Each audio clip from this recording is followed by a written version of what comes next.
6 practices in, I guess, what's the main things you're seeing, and is there anything that surprised you so far, Coach?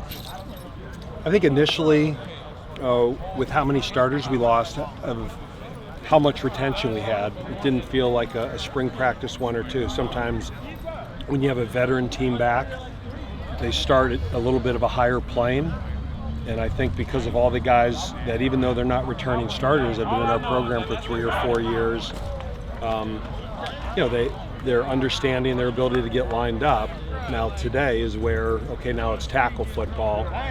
And I think some of those inconsistencies showed up today that, this is a group that we're going to have to probably scrimmage a little bit more with, give them more reps, because there's not as many returning game reps with this group. There's a lot of practice reps, but there's a lot less guys that have played 500, 1,000, 1,500 reps than we've had the last 2 years.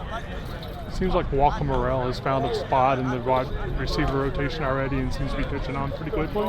Yeah, I think 2 guys that have made real strides are Walker very quickly, and Wesley Grimes is much improved as well. And so you lose AT, but you still have Jamal and Donnie back. And then we're looking forward to get Horatio back this summer. But that's a position that we had to have development.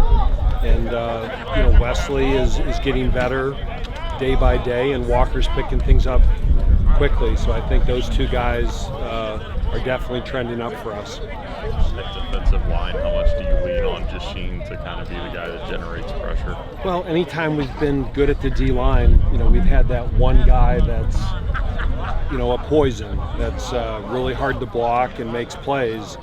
And you can go back to Duke Ejiofor, and you then had Boogie, and Jasheen last year, even though he was technically a 2, had some games that he was that way.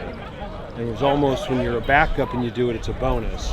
Now when you're a starter, with Rondell leaving, we need that position. That position for us has always been our best defensive lineman. I mean, you go back and Ziggy Allen, Duke Ejiofor, Boogie Basham, Rondell Bothroyd, and Jasheen has to be that guy for us. He's capable of that. Absolutely. Yeah. Again, the hard part is being able to do it every day. When you're playing 25, 30 plays a game, and you're a backup and the expectation level isn't as high, when you make those plays, you're excited because it's a bonus. Now that when you're the starter, the expectation level is much higher. And I think it's across the board. Like, our expectation level of what Kalen Carson should be able to do, and what Jalen Garnes and Malik and Evan and all those guys that are back, our expectation level from those guys is just much higher than it was a year ago. Since we're unlikely to talk to you Tuesday, what are you expecting on Pro Day Wednesday morning? It's that's kind of we've seen those guys practice for 5 years. We know what we can do, that they can do. I was very excited that A.T. Perry ran a 4.47. I think there were always question marks on his speed, and by the way he ran at the combine, I think he's answered that.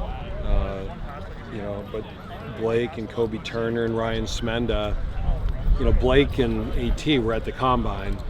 And so the Pro Day is really a bigger deal for those other guys, the Sean McGinns and Loic Nyas and Javionte Nashes and Ryan Smendas, that hopefully they can do what Luke Masterson did, which is impress people enough that they can get into a camp.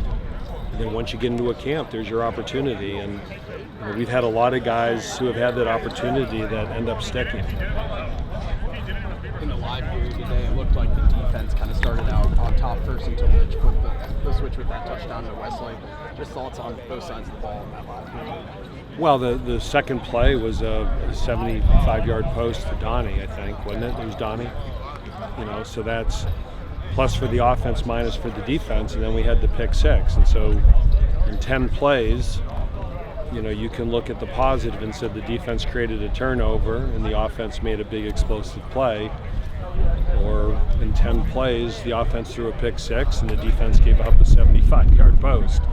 So that's the trouble with inter-squad scrimmages and spring games, right? It's always good news is, but, and I just think when it's good football, I say this all the time, you don't have the extremes. So, again, I'm excited our defense got a turnover, but, last year we threw too many picks.